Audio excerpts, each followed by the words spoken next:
Halo, selamat datang di penelusuran kita kali ini. Kita mau bongkar nih wawasan penting dari kutipan buku Speak Memorably the Art. Misi kita ya, menemukan cara supaya komunikasi Anda itu nggak cuma sekedar lewat aja, tapi benar-benar nempel gitu di kepala audiens. Betul. Buku ini kan menyoroti pergeseran penting ya, dari yang tadinya cuma fokus ke pesan kunci yang kaku itu, sekarang lebih ke gimana caranya biar memorable. Iya, mudah diingat. Nah, kenapa ini jadi penting banget sekarang? Ya, di dunia yang serba banyak informasi, rapat nonstop, biar nggak tenggelam, kita harus bisa menonjol kan? Coba kita gali lebih dalam deh, kenapa sih jadi memorable itu penting banget buat Anda? Hmm, Ini bukan cuma soal gaya-gayaan loh. Kalau Anda mau mempengaruhi orang, meyakinkan, dapat dukungan, ya langkah pertamanya harus bisa narik perhatian dulu dan mempertahankannya. benar sekali. Komunikasi bisnis yang datar, yang gampang dilupain, itu malah jadi penghalang. Kita semua pasti pernah lah ya ngerasain mati gaya karena PowerPoint. Iya, sering banget itu. Statistiknya juga ngeri loh. Katanya 63% presentasi itu gagal karena penyampaiannya jelek. Dan komunikasi yang gak efektif ini ruginya triliunan dolar katanya secara global. Betul. Dan strategi lama yang ngulang-ulang 3 pesan kunci itu udah nggak relevan lagi. Udah basi ya? Iya, hasilnya semua orang kedengeran sama aja. Kayak robot, nggak otentik. Yang bikin ini makin urgent tuh, peran teknologi. Sekarang ini AI dengan kemampuannya nganalisis bahasa, suara, pakai NLP gitu ya, itu bisa nilai hal-hal kayak keyakinan pembicara, atau malah keraguan, cuma dari cara ngomongnya. Wah, serius nih? Iya, ini kan jadi semacam tekanan ya, supaya kita komunikasi lebih manusiawi, lebih menarik, karena elemen manusiawi itu yang susah ditiru mesin. Nah, ini dia nih yang menarik. Terus gimana caranya biar jadi memorable? Salah satu cara yang diangkat buku ini yang mungkin agak di luar dugaan ya, itu lewat humor dan kecerdasan. Ada konsep theory of levity. Oke, Ini bukan berarti kita harus ngelawak formal di panggung gitu, bukan. Tapi lebih ke, gimana kita nemuin lensa humor buat konten kita? maksudnya? Ya kayak contohnya pakai istilah slide karaoke buat nyindir orang yang bacain slide kata per kata. Itu kan ringan tapi kena sasaran. Oh iya, iya, paham. Bahkan ada contoh yang lebih ekstrim.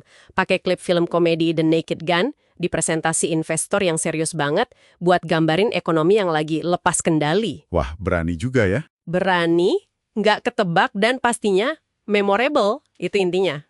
Selain humor yang main di emosi ya, ada juga alat retorika lain buat sentuh logika audiens, tapi dengan cara yang seger.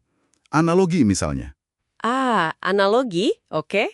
Ini cara cerdas banget buat jelasin konsep yang mungkin rumit ya, dengan perbandingan yang gampang dipahami audiens. Gini deh, bayangin jelasin gangguan rantai pasok. Itu kayak jalan tol 6 lajur, tiba-tiba nyempit jadi jalan desa 1 lajur. Waduh, kebayang macetnya. Langsung kerasa ya frustrasinya? Nah itu dia, pakai analogi yang pas kayak gitu, bisa bantu kita keluar dari kepungan jargon bisnis yang itu-itu aja. Jadi kedengaran lebih cerdas juga. Oke. Tadi kan soal konten dan retorika ya. Sekarang kita fokus ke bagian yang krusial banget, tapi sering agak diabaikan nih. Cara penyampaian fisik dan vokal. Istilahnya di buku itu pipes and poses, pipa suara dan postur tubuh kita. Nah, ini penting. Kan soal, ini tangan mau ditaruh mana sih pas ngomong? Iya, itu problem sejuta umat kayaknya. Umum banget kan. Padahal bahasa tubuh kita ini ngomong banyak loh. Katanya sekitar 55% komunikasi emosi itu lewat bahasa tubuh. Betul. Jadi anggap aja presentasi itu kayak pertunjukan kecil lah. Kadang yang kita rasa agak lebay pas latihan sendiri, itu malah pas di mata audiens. Menarik. Tips praktisnya nih buat gestur. Mulai dari posisi tangan netral aja, mungkin dekat pusar gitu. Terus pakai gerakan tangan yang memang punya tujuan, yang dukung omongan kita. Jangan gerak terus-terusan tanpa arti ya. Iya, hindari gerakan berulang yang ganggu, kayak goyang-goyang badan gak jelas gitu. Dan soal pipes atau suara kita, ini juga kunci.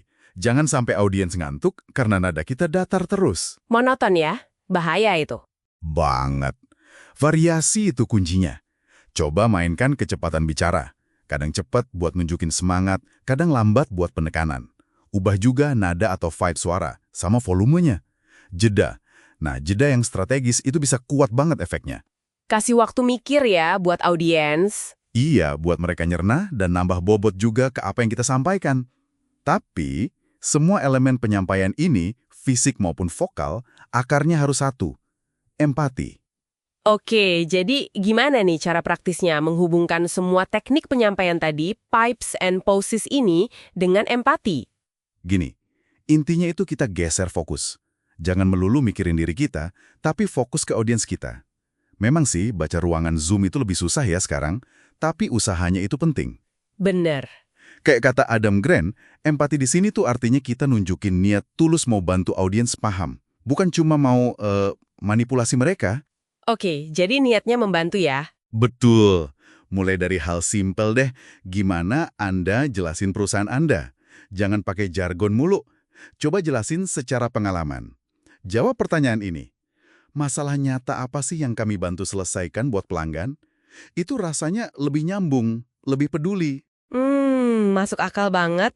Jadi intisarinya jelas ya, kalau mau bikin dampak nyata, komunikasi kita mesti naik level nih. Bukan cuma soal nyampein info, tapi gimana ngerancang momen yang memorable, yang berkesan gitu. Betul. Dan ini butuh sedikit, ya keberanian lah ya, buat keluar dari zona nyaman, komunikasi yang aman tapi datar. Nah, sebagai penutup nih, mungkin satu pemikiran buat Anda bawa pulang. Di tengah kemajuan AI yang makin jago niru pola komunikasi kita, coba deh pikirin, apa satu elemen kemanusiaan Anda yang paling otentik?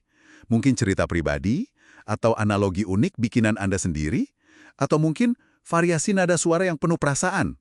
Apa satu hal itu yang bisa Anda masukkan secara sadar ke interaksi Anda berikutnya? Tujuannya? Biar suara unik Anda itu nggak cuma kedengeran, tapi benar-benar nempel. Coba deh direnungkan. Wah, pemikiran yang menarik banget. Terima kasih sudah menyimak penelusuran mendalam kita kali ini. Sampai jumpa lagi.